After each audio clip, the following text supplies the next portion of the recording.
I just had the most amazing conversation with Eugene. He is so fired up and excited about functional nutrition.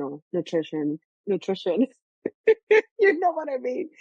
I had the most amazing time. We could talking and talking and talking. He definitely has to come back to the podcast. If you are someone that has been trying different things and they're not working, and you want to hear from someone that has personal experiences and stories to back up why he's doing what he's doing, why he's working for himself and his client, then you must listen to this week's episode of the Healed and Cash Flowing podcast, because I'm telling you, it's a great conversation for people like you and for me that want to age gracefully and look amazing no matter how old they're, no matter how older we're getting. So take a listen and enjoy, my friend. Hi, Eugene. Welcome to the Healed and Cash Flowing podcast. It's so good to have you. How are you? I'm fine.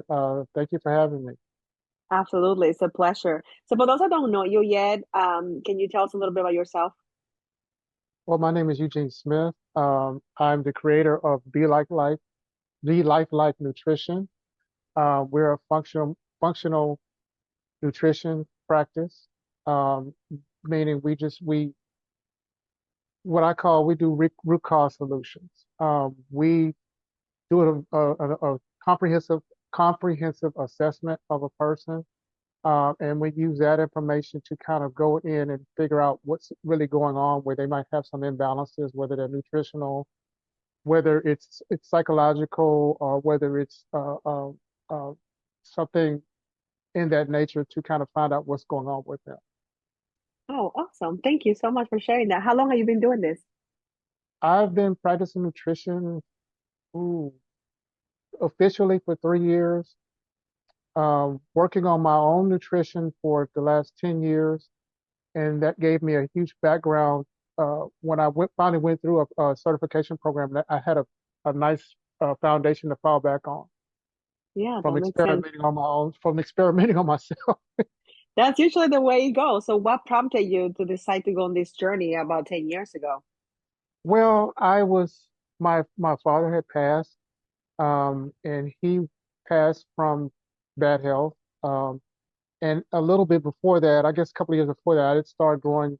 I had a garden. I started growing food, and that kind of got me interested in where food came from. But it took a little while longer for me to really dive into nutrition.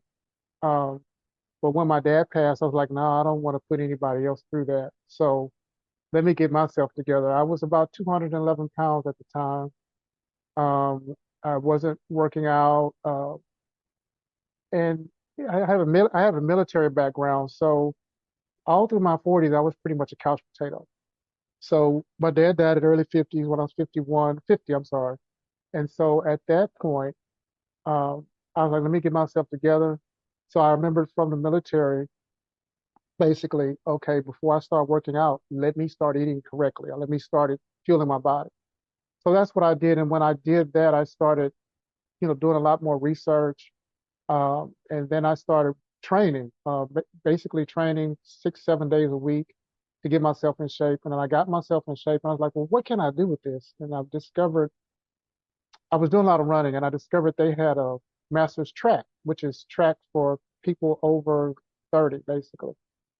And so I joined a track club, and I started working out with them. And the coach was like, well, you're in great shape for your age, but you're not in track shape yet. And I was like, oh my God. And so that evolved. I still run with the track club. I compete, but that's basically the foundation of why I got into nutrition. And I was doing IT work since like the 90s, IT work in telecommunications. And I just got burned out on tech. Uh, Things didn't work the way they were supposed to. And I was like, it's time for a change. So I was like, what do I like doing? Well, I like health. And so that's where I focused my attention on. And then I eventually took a certification program in functional nutrition. And in school, during the program, they encouraged you to start practicing, work on your friends, work on, anybody who will accept it. And so that's where I got some of my practical experience from. a lot of what I do is food based and supplement based, but it's also the counseling is what really helps a person. Because I can tell you what to eat all day long, but if I'm not there to coach you or to kind of bring you along, depending on what kind of state you're in, you're probably going to go back to your old habits. And so the counseling is well, it's a godsend. A lot of my clients that I've worked with, they love it. So that's basically how I got started. Yeah, that's amazing. Well, you gave us the whole view, right? Which I appreciate. Thank you so much. And it's usually that is a personal story, something that happened that Yeah. brings you to that. So you mentioned that your father died at 51 years old, which is really, really young, and he was not healthy. So what habits do you see in him that you said that you maybe recognize in Well, yourself? well, I was 51 when he died. My dad Oh, was okay. 30 years older than me. I'm sorry, I was 50. It Okay. was 51 when it was, yeah, 50, I'm sorry. So it was around 51, 52 is when I started really getting myself together. Got it. So What yeah. I saw in him was what I saw in me, what I saw in both of us was my weight I'd gotten lazy. I was a couch potato. And I was like, no, I'm not a big guy. I'm 5'8". So I'm like, no, this is not right. And I think my mother saw me one day and said, you're getting big as your dad. And I was like, oh no.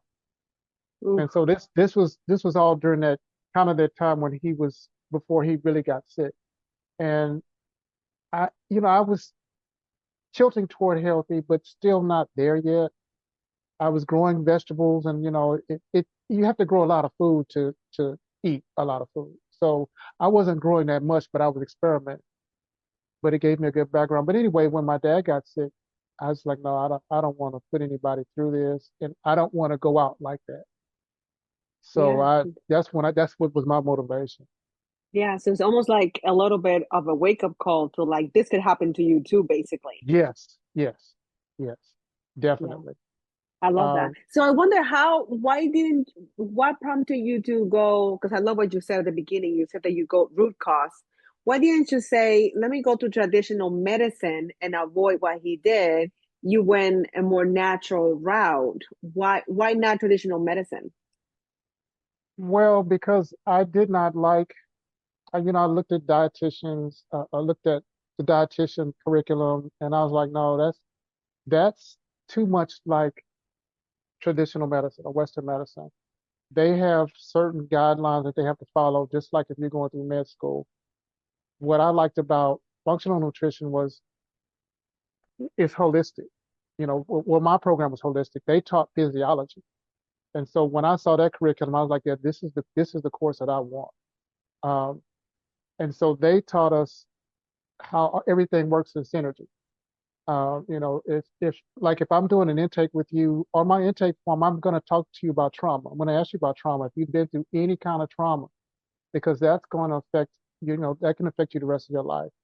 Trauma's stored in tissue, so all that all that pent up emotions and all those things, it causes issues. So it was all of that, and I'm not against traditional medicine. I've been helped with traditional medicine. I just kind of think that there are two or three different ways to do this, and you can kind of combine them both.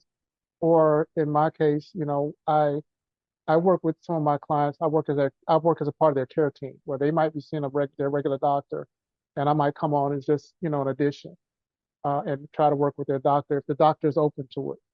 Uh, we come on and we provide our insights to the doctor, and we kind of go back and forth. And the doctor said, "Well, this is working. Whatever you gave them is working, and their diet, their lifestyle, whatever." Because the doctor's not going to ask you about your lifestyle, how you sleeping, how you eating, how are you pooping.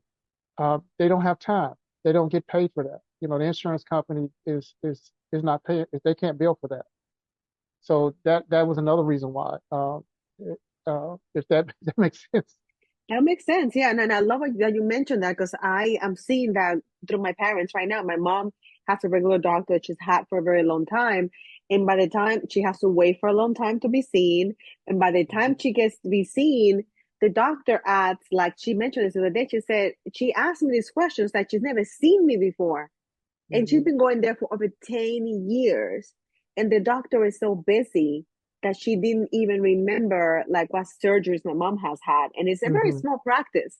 So that's just a little disconcerting when the person that you're trusting with your health doesn't remember. Yeah, they have all the facts on the computer, but are they gonna sit there and read through all of that history? They're not. No, no, and they see so many people, and they just they're distant. You know, they're detached. In other words, like with my doctor, when I go see my primary care once or twice a year, she now knows that I'm going to tell her what I want. Like, hey, look, Yeah. this is what's going on with me, or this is what's not going on. I'm okay. I just want you to check this. Can you run this? Can you run that? And I'll compare it to whatever our test I might have ran on myself. Um, but it took a while to get her to do that. I'm gonna tell you what really happened. What really kind of cemented me in, and I'm gonna go backwards a little bit. Yeah, This is please. around 2017. What really kind of cemented my confidence in this was I went to the doctor and they were reading out my test numbers. She was reading out my test numbers. She said, "Well, your thyroid is numbers are way off." And I'm looking at her like, "What? No, I'm perfectly healthy. You know, I'm training hard. I'm eating right." And I'm like, "No, your test is faulty." And I looked at the numbers. I was like, "Oh, okay." At the time, I didn't really know what they meant.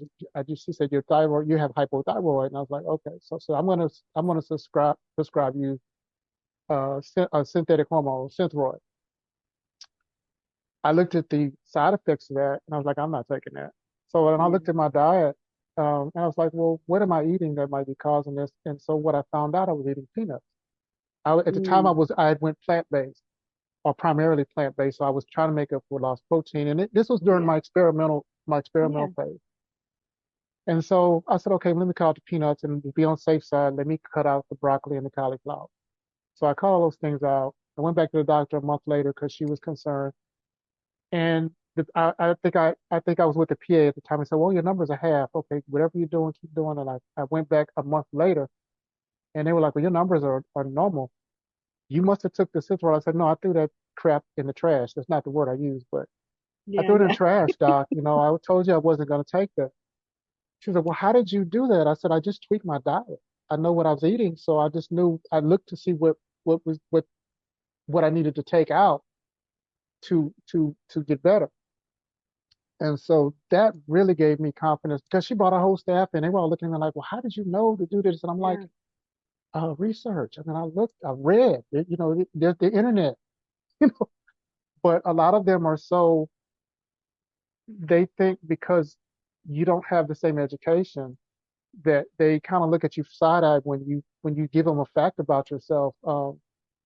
And so I was like, okay, I'm vindicated.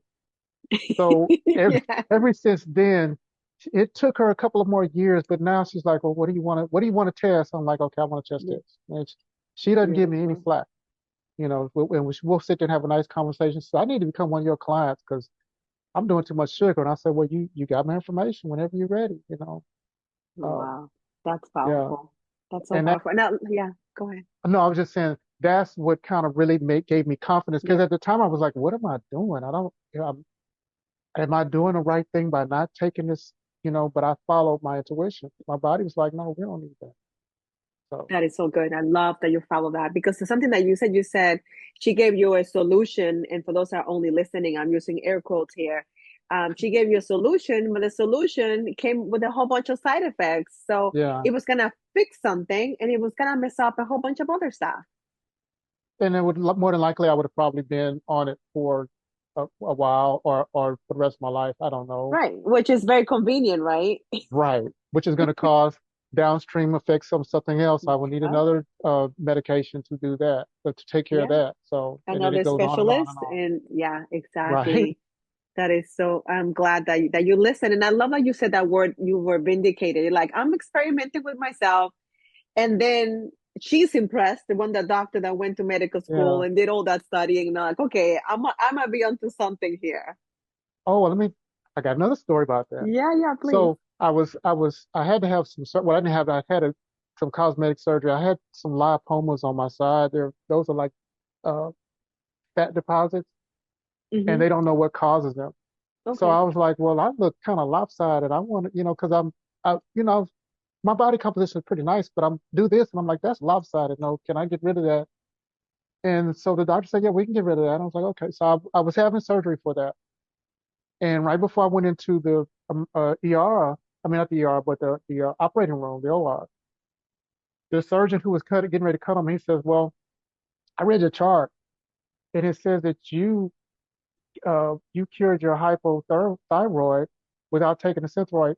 And he said, how did you know to do that? And I'm like, I just tweaked my diet because he was just in disbelief that somebody, Mm, a layman, could actually heal himself. yeah. Uh, and he kind of gave me the impression he might have been a hotshot surgeon, drives a Porsche. Don't get me wrong, I love Porsches, but he just kind of had that aesthetic about him. So Yeah. I was like, he's kind of arrogant. So and which goes with the territory. I don't blame him, but that was another vindication. I was like, yeah, I got you, sucker. That is so good. That's amazing. It's right on the table. They're like, oh, how do you do that? Maybe with a little Right. notepad and pen, like, let me just take some notes But here. my thing was, I didn't want to piss him off because he's getting ready to cut on me. So I just kind of, That was very smart, right, Eugene. That was right. very, very smart. That is so good. So you're experimenting on yourself, you're taking care of yourself, and I love what you say your intuition. So have you always been intuitive? Like you get this hit that and we all have this, but sometimes it's like, well, that person is smarter than me, they're older, they're study, they know what I'm doing. Like were you always in tune with listening to that voice, or do you not listen to that voice and got you in trouble? Well, I think younger, during my wild days, my military days, my college days, and I think I started getting wild around college. So there were times where my instincts would say, "Hey, don't do that. Don't go through that door like a horror movie. Don't go through that door." Yeah, So I wouldn't go through the door, and something would happen. I'm like, "Oh, I'm glad I didn't do that." And then there were other times where it's like I do it, and I'm like, "Okay, well, I know not to do that anymore." But the inner voice, I think, because I'm older now, I'm 62 now, so hmm, I think I learned more from 50 to 60 than I did from 0 to 50. Um, so now I'm kind of more in tune to that little voice. In the last few years, my best friend is a psychotherapist, so we always have these deep talks, and she's into spirituality and all that stuff. So she combines all that with traditional therapy. So that has helped me a lot too to become more aware. yeah, So even spiritually, I do have a person that I work with spiritually as well as a coach. I'm a coach, but I have to have coaches as well, yes, yes, mentors. absolutely. That is key, and I feel so when you said that you'll learn more from 60, from 50 to 62 than from 1 to 50, and I so get that because Yeah. every year is not only a gift, but if you're listening, if you're paying attention, you can definitely avoid a lot of mistakes Hmm. in and grow if you don't let the years go over you, but actually you go through them, you know. Yeah, that's how I work with my clients as well. A lot of times I'll say, well, hey, look, okay, well, you want to lose some weight, or you're going through this. Okay, well, talk to yourself. You know, tell your metabolism you want it to speed up, and they'll kind of give me, you know, it the reaction, but I'm like, hey, though, it sounds far-fetched, but no, just do it. And I've done that several times, but I've gotten some really good feedback from one person. She was like, oh my God, you told me to do that, and I've lost 2 pounds already. And the next week she's like, I lost X amount of pounds. I lost, and I said, okay, I don't need a update every 5 seconds. We got to, so it works. So now you have Yeah, we confidence in got it. yourself to tell Yeah. yourself how to work with yourself. And so also with healing, and I have to do this with myself sometimes. I have to convince her, hey, look, this hurts. So let me talk to myself, or let me talk to this part of my body. And so that's part of the counseling. A part of the counseling that I mentioned earlier is those insights like, hey, listen to yourself. If I'm training and I've overtrained, I have no problem with not working out. You know, I'll take a couple of days off, a week off, and I won't do anything. Maybe just some minor stuff because my body's like, dude, we're tired. Yeah. And then when I go back and start training, it's like I never left, but I feel better. My body's rested. I gave my nervous system time to calm down, and just all these things. There's so many things to all this, but Yeah, uh, that makes sense. That's so yeah. good. So what happens? I wonder what happens when somebody comes to see you for X problem, and then you ask them about trauma. You ask them about the background of their lives. Well, How do they take that? it's on the intake form, and I always tell them some people can fill out an intake form alone, and some people will have to schedule a session. And I do virtual over the phone, and sometimes it might be through a video call, but more than likely it's over the phone because I find that sometimes that's less distracting. We can talk to each other. Mm-hmm. So what happens is I'll send them an intake form and I'll say, hey, look, if this question makes you uncomfortable, don't answer it. You Mm, know, some people will answer it, some people won't answer it. But I always tell them, like, hey, if you don't answer something, it's gonna make it harder for me to get to the bottom of what's going on. Then a lot of people just say, okay, no, I'll answer it, and they might have had whatever happened. Somebody died, somebody harmed them, somebody harmed somebody they love, bad parenting, anything. But that's generally the reaction. It's not always negative. It's more positive than negative okay. because at that That's point the person wants to get better and they're like, hey, look, this is what it's going to take. And generally during the first consultation, the 15-minute consultation I do to see if we're a good fit for each other, I'll tell them that. Say, hey, look, this intake form is very intense and you might be uncomfortable. It might make you uncomfortable. So this is what you need to expect. And so I even have that on the website as well. Um, but generally it's more positive than negative. That's good. Yeah, I'm glad that I think the stigma of trauma is changing a lot. We do a lot of somatics and hypnosis as well. And we're seeing that more people are open to admitting the fact that Hmm. trauma took place. And I said, if you have parents and you're alive, you had trauma. Even if you have perfect parents, maybe if your parents Right. were too perfect and like, yeah, I don't know how to live because it was Right. too perfect for Right. me. Believe me, I've been through it before, but just still Oh have to my kind of God. like, why were y'all so perfect, But no, Right. Yeah. you know, yeah, that's what I've noticed. A lot of people are starting to deal with trauma, but you also have the other side of people who are they're not aware of it. And Yeah. so once you make them aware, and social media has kind of gotten better at making people more aware of their trauma, some people, but I tend to gravitate toward the people who want to get well. So that they don't mind that. If I have to convince you, then we're probably not a good fit. Yeah. I'm not going to accept you. Yeah. Uh, I mean, I could take your money, but that's not in integrity. So I won't do that. Yeah. No, I got that when you said that you had that 15-minute intake to see for a good fit. And you said it so well. I knew exactly what you meant, but you said it so professional. See if we want to, if I want to work with you, that's basically it. Right, Because like you said, if I have to convince you, you are not the client for me. Somebody else will take right, their money. But we're not, life is too long to be doing, to trying to convince grown yeah. people for sure. Because I want you to get better. I don't want you Yeah. to stay a client forever. Yeah. I mean, that looks good on the books, but I know, hey, I have no more. I can't do any more for you. You've done. The rest is on you. I had and something else had probably triggered that as well. They taught us that in school, or the program, but something else.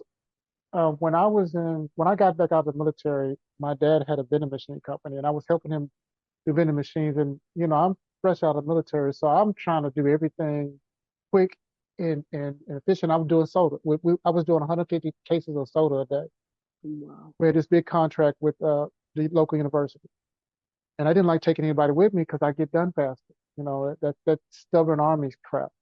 So anyway, I one day I woke up and I was like, after one of my routes the next morning, my back I couldn't get out of bed, and I was like, damn, my back is hurting, and he thought I was trying to get out of work, and I'm like, I just looked at him like, dude, as much work as I put in, do you think I want to get out of work? My dad, me and my dad was best friends, but sometimes Yeah. Yeah. he just Yeah. he can be Eugene Smith senior. So I went to a chiropractor, and after I would say maybe 5 or 6 months, because I didn't ever think I was going. He had a pinched nerve. I didn't ever think it was going to Mm, get better. My chiropractor, he was a holistic chiropractor. He said, "Hey, I can't do any more for you. That's it. The rest is on you. You're going to have to do the work mm, yourself." And I'm like, okay, okay, okay. So, because he did when he gave you muscle relaxers, uh, they were not addictive. They were very mild. I don't remember what they were, but they really didn't work. I think they might have been placebo, probably. but he was holistic, and that kind of made it might have stuck in my brain all those years because that was in the early '90s, uh, around 92, 91, 92. So but I know that I went to Bizarre. I was talking to a chiropractor um, somewhere, and I don't remember exactly where, but she had came up from his practice, and I don't know how we got on subject. I said, well, no, I said I saw a chiropractor a long time ago, and for this, and I said he was holistic, and then we got to talking, and she said, yeah, that was I went through his practice. I was I don't think she was an intern, but she said I worked there, and then that's where I learned the ropes. And she said, yeah, he was very holistic, and that's how I got to be the way I am. So that I was like, wow, small world, Very you small, know. very, very small world. And I think, correct me if I'm wrong, but maybe by the time people come to you, they have tried different things. They have tried the natural, normal way, and they come to you, Yeah, probably are open to whatever you say because they just want to get better. yeah, yeah. That's true. They've done a lot of things. They've done the work. They've done the research. Excuse me, a good majority of them. Some of them not so much, but the more positive outcomes, the more people, let's say they go through the 15-minute consultation, if they've done that work, I guess, like you said, they're more apt to say, okay, I want to do it. The other people, some of them are in crisis mode. So they're like, okay, well, can you help me do this? And then I was like, well, yeah, we can work on that. Um, and I try to make them understand what's going on. If that answers your question, sometimes I get Yeah, no, tongue. it does. No, it does. It did. Okay. It did.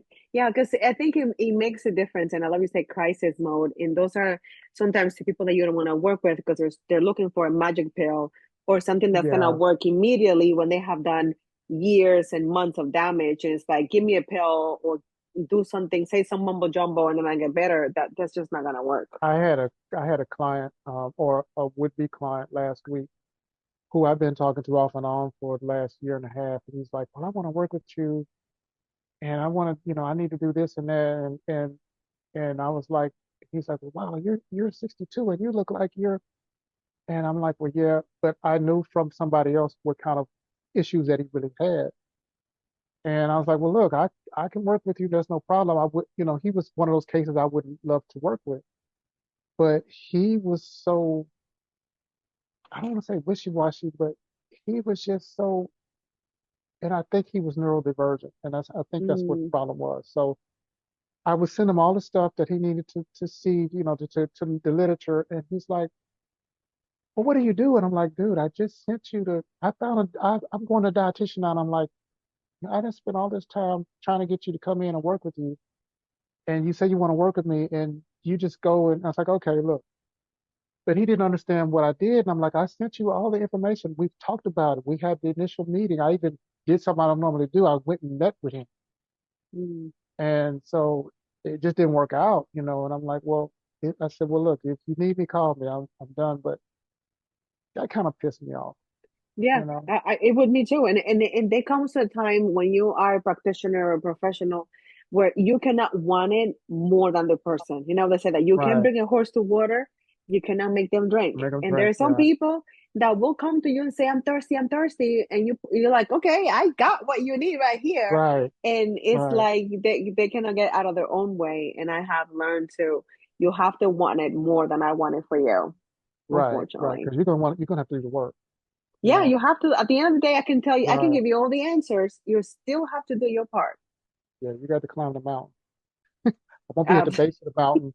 I might come up halfway with you, but you got to climb the yeah, rest of the you the have steepest to do part. And yeah. something. You do. So people are listening or watching. and you have shared amazing stories. I think illustrate the point and the value of going the functional nutritional way. What would you want people to take from this conversation that you wish you probably heard at the beginning of your own journey? Um, what I would tell somebody is take care of yourself. Take care of your body, take care of your mind, take care of take care of your spirit. All those things together are they have to be aligned. I could take care of my body, but if I'm spiritually imbalanced, then I'm still going to be unhealthy or mentally imbalanced from trauma or whatever. I'm going to be unhealthy. So all these things together, and you have to listen to your gut, your what they call it the second brain, your gut, but I call it the first brain because Mm, the gut, your intuition doesn't give you second thoughts. It's this brain up here that gives you your mm, second thoughts. You're like, oh, should I do that? Your gut is like, no, yeah, that's what you're supposed to do. yeah, And so that's what I wanted to, that's what I would tell them. And basically, that's what I tell somebody who's looking to come on. yeah, absolutely. Thank you for sharing that. Anything that I did not ask you that you said, oh my God, if I talk to Kat, I need to tell her this. Okay, I've started specializing. Um, I started specializing in vitality for men over 40. I still work with general. I still work with anybody, but my specialties now are vitality, men over 40. Women, I work on with menopause nutrition. I just started a menopause program, a menopause nutrition program. Um, that has been my focus, and so now I'm also branching off with those three, but those two, and I'm moving into neurodivergence, ADD, and ADHD, the nutrition for that because I'm finding that some of the people I've been studying with, a lot of that is nutritional based. So Interesting. it's in the beginning. If I'm correct, I think there weren't that many people with ADD or ADHD. Um, and as we became a society that required you to do 15 things at one time, more people started getting, this processing issue. Because I know I'm neurodivergent. I think I'm neurodivergent from a more trauma aspect. From when I was Mm, a kid, I had a operation on my skull.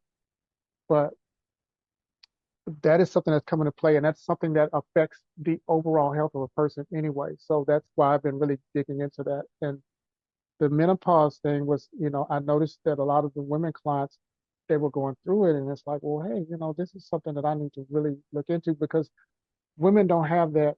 A lot of women don't have that outlet. They go to their doctor, and their labs are fine, and the doctor says, okay, let me give you some antidepressant, and they're like, I'm not depressed, I'm having these symptoms, and the doctor's like, it's nothing but you're stressed, you know. And I could show a doctor a Dutch test, which is a urine-based test, a dry urine-based test, which can give you a good reading of your hormone and how it's processing your hormones. Um, I can show a doctor that, and it's like, you didn't pick this up through your regular test, did you? And I'm like, no. So it gives it all these things, and then there's an emotional aspect of it as well. So I combined all these things in the food aspect. So I combine all these things together. It's functional nutrition. yeah. So I combined all those things together and put it into a program for menopause. And it's relatively new, so I'm just kind of getting it honed and getting it, into people's hands. Powerful stuff, powerful. And something that you mentioned that I wanted to touch on, if you don't mind, is the vitality for men over 40. And I know it's a little, actually, I'm always open to be corrected, but I find, at least in my own experience, that's a little bit of a touchy subject. And I don't know if men are talking among themselves or it's a touchy subject if women are involved in terms of what happened to men after 40 and do they know what they need in order to perform at any capacity in a way that they used to when they were before 40. Well, what I find I don't like to use that word high performing, but some of the guys, you're looking at guys who run companies, CEOs, and not necessarily CEOs, but entrepreneurs. A lot of them want to perform their best in, in business, overall. Yeah. Um, So they're looking for things to do that. And you can basically tell the person's working out if they're doing all the things, but they need help in certain areas. That's where I come in. Um, as fellas, we talk in a small circle about things like that. Um, some people, they don't talk about it. And I can look at them and tell they probably have problems. They drink too much, or they're smoking too many cigars or cigarettes, too much marijuana, just trauma from a long time ago that they never answered, and all these things. So I kind of learned that those probably won't be a good class. They're not going to do anything anyway. They might be a good subject to. I'm just going to go take some Ozempic. Okay, that's fine. Um, but yeah, it's a touchy subject. Men will talk about Yeah. it, but generally it's not everybody, you know. Especially ED. ED is a very touchy subject, and my what I tell guys all the time is like, hey man, look, you can take that blue pill, but you can't even hold yourself up long enough to do Right. That's it. so powerful. It's you have to do all of these things. You have to work out. I'm not saying you got to go run track or you just take a walk, but you got to maybe lift some weight. Uh, eat more protein, eat better. And that's where all this comes in. And that's where a lot of people they say, well, I'm doing these things, but then I'm doing some of these things, and I help them put it all together. And Yeah. so That, yeah. it's the same with menopause. It's the same with the menopause thing. It's not quite the same because women are a little bit more receptive sometimes. It just kind of depends. Once you gain their trust, a little bit more reception. What I felt funny about was because my friend, she was like, well, you really need to, because we need help. You really need to look into doing this. And I was like, they don't want to listen to a man talking about that. But I got over that. From talking to my clients, I was like, okay, yeah, no, there's no reason why I shouldn't address this more. Absolutely. And I hear the theme and I appreciate that it's a little help out there. You have to want it. You Yeah. have to want it, and it's not one. I'm gonna look at one area, and that's gonna fix everything. We gotta look at you as a whole person from top to bottom, and look at where you've been, what are you doing now, what are you doing consistently, what you need to Hmm. stop, and what is the outcome that you want, Right. and then having the desire and also the consistency to see the plan through, because everything works if you work it. Yeah. Yeah. You got to work the plan. Absolutely. Oh my God. I think we can talk forever. I might have you back because we are going to have talking more about vitality for men over 40, because I think that is a big conversation.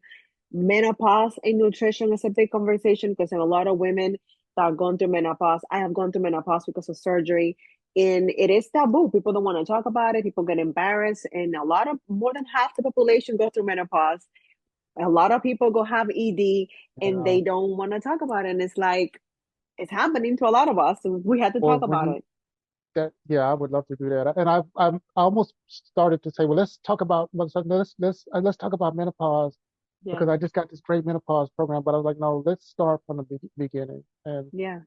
so, but one thing I will say about menopause is women should start in their late 20s, because even guys, not menopause, but you need to start taking care of yourself early.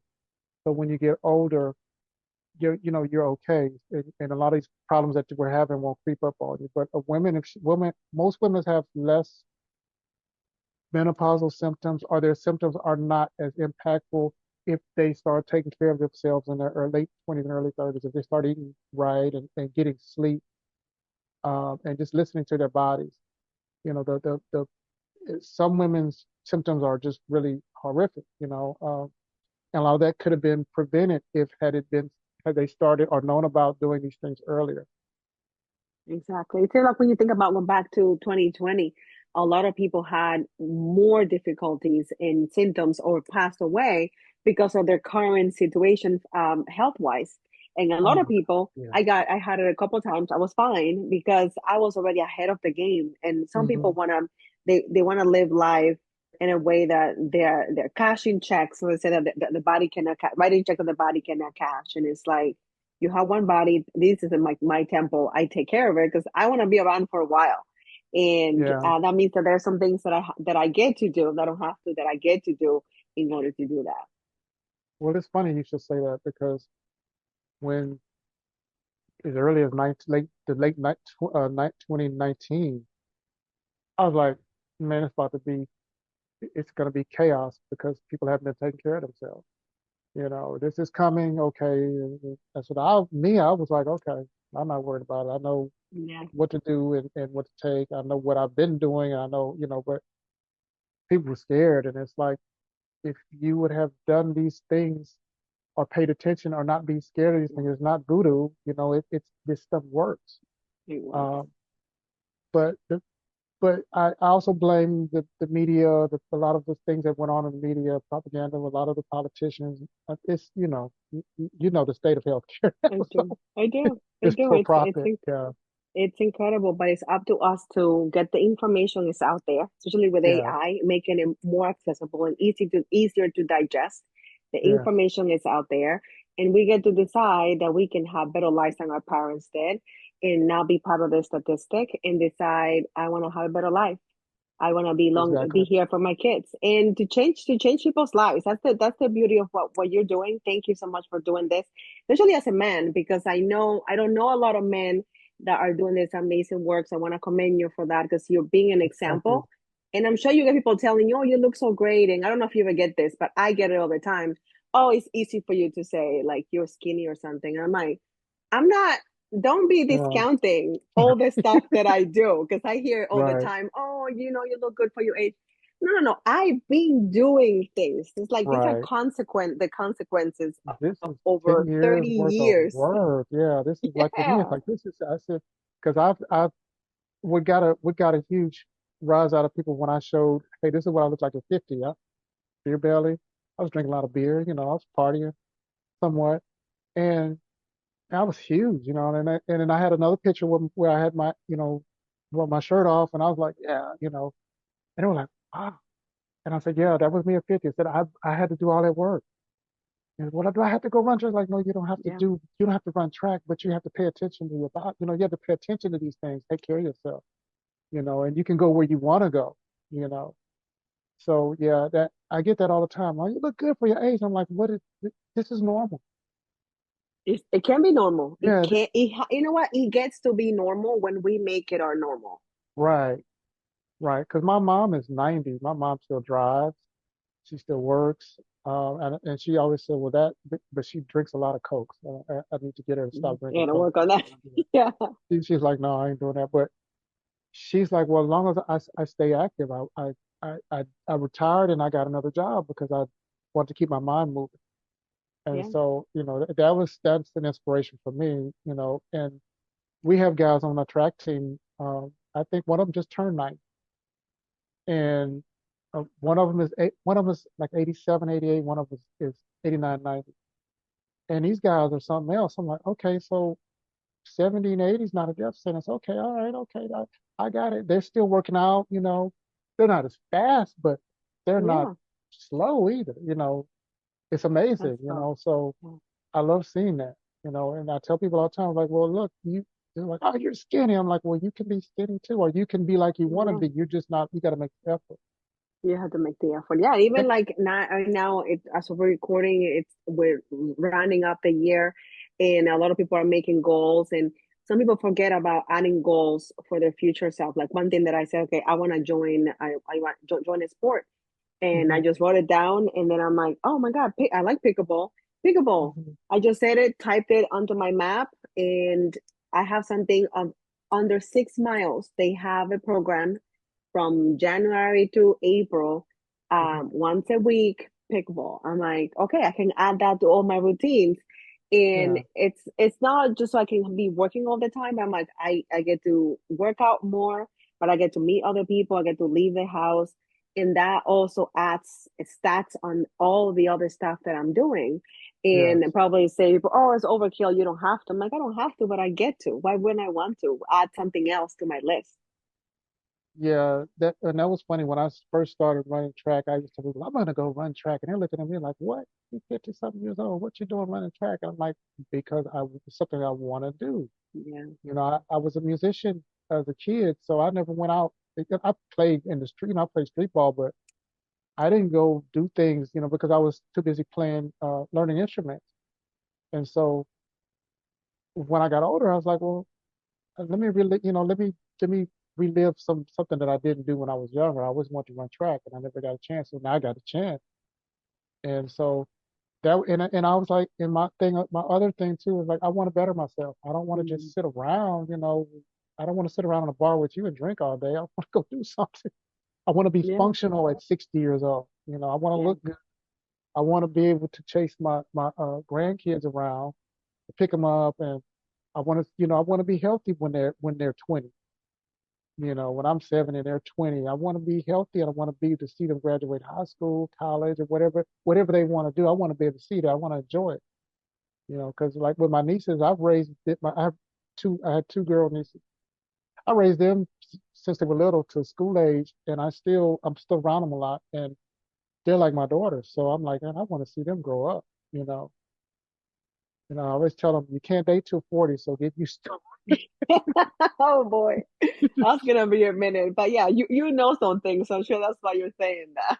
Yeah, like don't date till you're 40, and they're like, Uncle Gene. I'm like, well, can I date at 16? I'm like, oh, but that you have to talk to your Ooh, mom about that. 16. Oof, that's young, but that's another I story. don't Oh think my I goodness. dated at 16. I don't think I No, I dated. I didn't. I did not. No, it was maybe 18, I think, 17, 18, maybe junior and senior year in high school. I think that's But when it that was. was also a different time. We're talking about It different was. times for you It and for was. me. So it was okay to kind of, things were slower. I remember that. Things were slower. I was Yeah. not raised here, so I moved here to the US right at 19.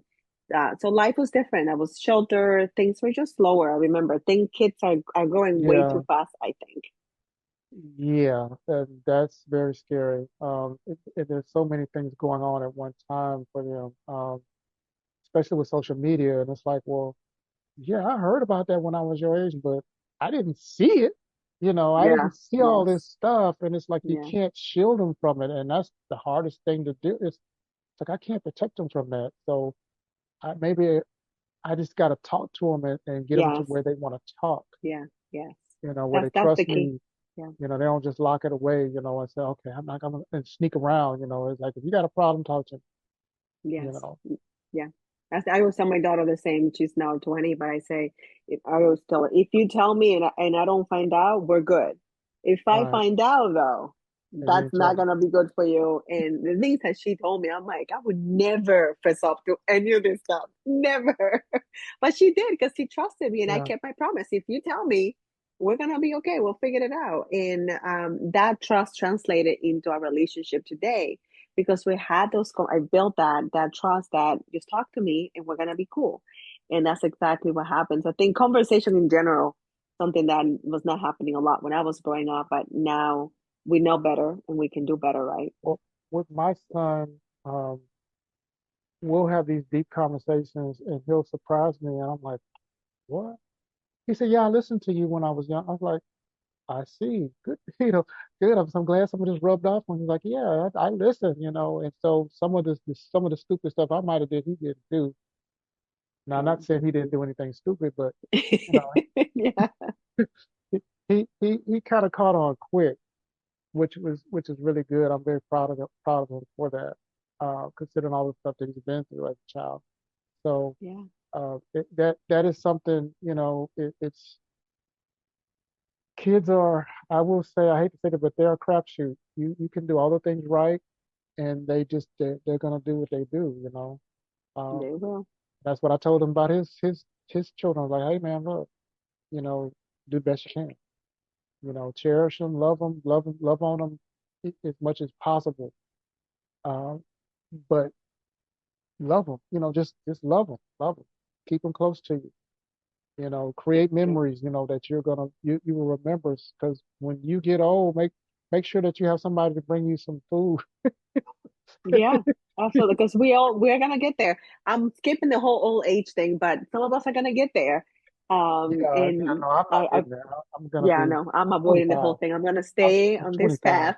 Right. I'm 25. I'm staying at I don't know what age yet, but I'm staying young. Yeah, I'm It's been a 25. pleasure, Eugene. Thank you so It's been much. a We're gonna pleasure. put all your information on the show notes so they can Okay. contact you. What is your favorite platform, social media platform where you hang out the most at? Instagram. I Instagram. don't post. I'm on Instagram and Facebook.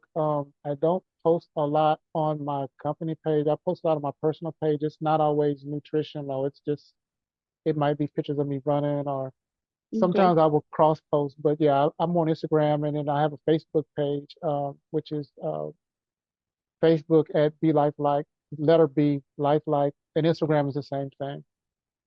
Okay, perfect. We'll make sure to post that so they can contact you for all the amazing programs that you mentioned. We'll definitely have you back for a second time to talk about that menopause in nutrition for women. I think it's going to be very Okay, powerful. Thank you for the work that you're doing again. And you're I welcome. commend you really for the work that you're doing. Well, thank you for having me on as a guest. I really appreciate it.